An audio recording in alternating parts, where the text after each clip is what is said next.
انہوں نے یہ بھی کہا کہ نسیم حسن شاہ نے انٹرویو میں کہا ہو سکتا ہے مارشل لا دور میں بالواسطہ یا براہ راست چیف جسٹس یا ان سے کوئی بات کی جاتی رہی ہو، اور نسیم حسن شاہ کا انٹرویو شکوک پیدا کرتا ہے، اور انہوں نے انٹرویو میں تسلیم کیا کہ مولوی مشتاق بھٹو سے ناراض تھے۔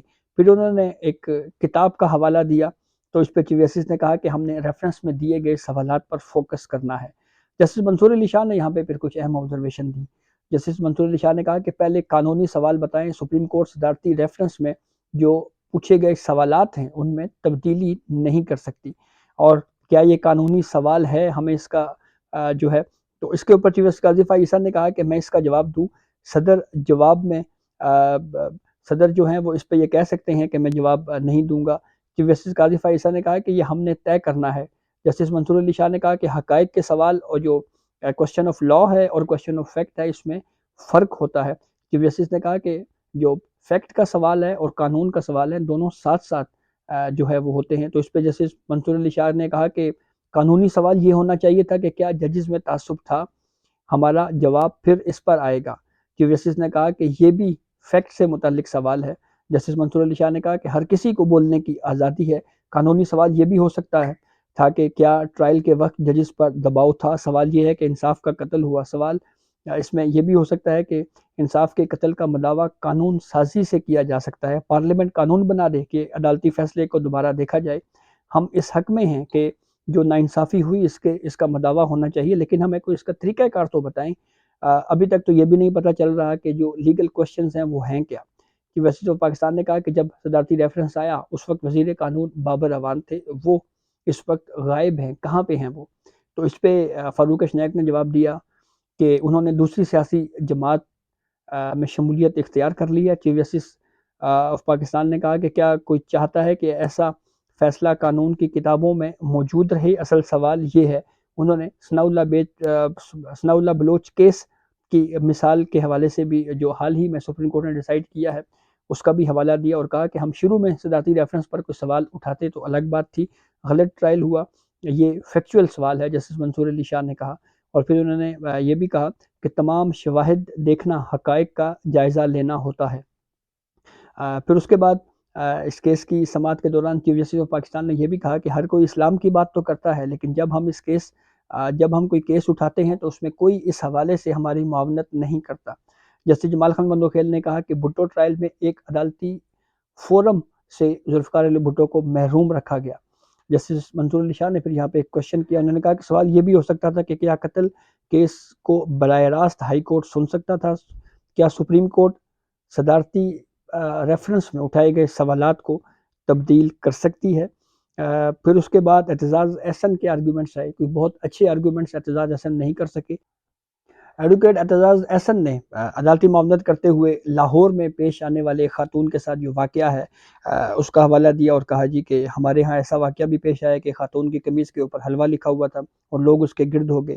ویسے تو پاکستان نے یہاں پہ جو لوگ تیزی کے ساتھ سیاسی جماعتیں تبدیل کرتے ہیں اس کے اوپر آبزرویشن دی اور کہا جی کہ کیا دنیا کے دیگر ممالک کی طرح جیسے پاکستان میں ہو رہا ہے کہ بہت تیزی کے ساتھ لوگ سیاسی جماعتیں تبدیل کرتے ہیں، کیا دنیا کے دیگر ممالک میں بھی ایسا ہوتا ہے؟ اعتزاز احسن نے کہا کہ وہ ممالک جہاں پہ ڈیموکریسی جو ہے وہ پھلتی پھولتی ہے، ابھی وہ اس میں پروسیس میں ہوتی ہے، وہاں پہ سیاسی جماعتیں لوگ اسی طرح تیزی سے تبدیل کرتے ہیں۔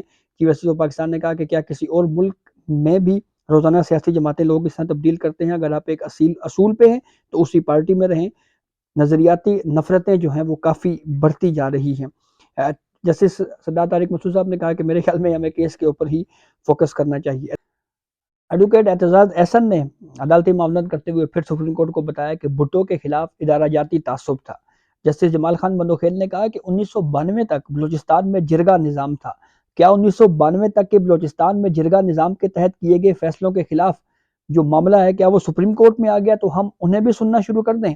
جسٹس منصور علی شاہ نے کہا کہ سوال یہ ہے کہ صدارتی ریفرنس پر ہم اس معاملے کو دیکھ سکتے ہیں یا نہیں۔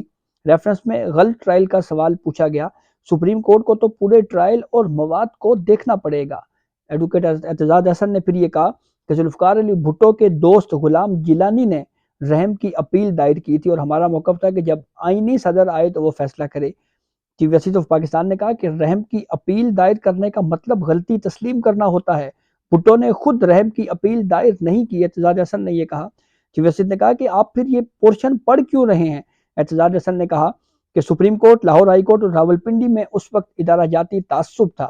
اس پہ جسٹس یحییٰ آفریدی نے اس معاملے کے اوپر ایک اہم آبزرویشن دی۔ انہوں نے کہا کہ سپریم کورٹ میں 3 ججز نے اختلاف کیا، آپ ادارہ جاتی تعصب قرار نہیں دے سکتے۔ جسٹس جمال خان مندوخیل نے کہا کہ لاہور ہائی کورٹ کے 2 ججز نے تو ضمانت دی تھی۔ چیف جسٹس نے کہا کہ صدر نے اپنا جو ریفرنس ہے اس میں ادارہ جاتی تعصب کی بات نہیں کی، ہم ادارہ جاتی تعصب کی دلیل کی طرف نہیں جائیں گے۔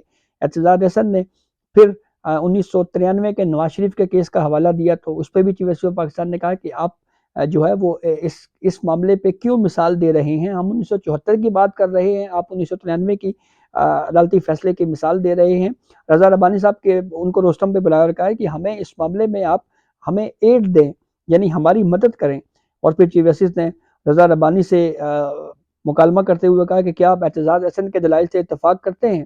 تو اس پہ رضا ربانی نے جواب دیا جی کہ میرے لیے ان دلائل سے اتفاق کرنا بہت مشکل ہے، رحم کی اپیل بھٹو صاحب نے دائر نہیں کی۔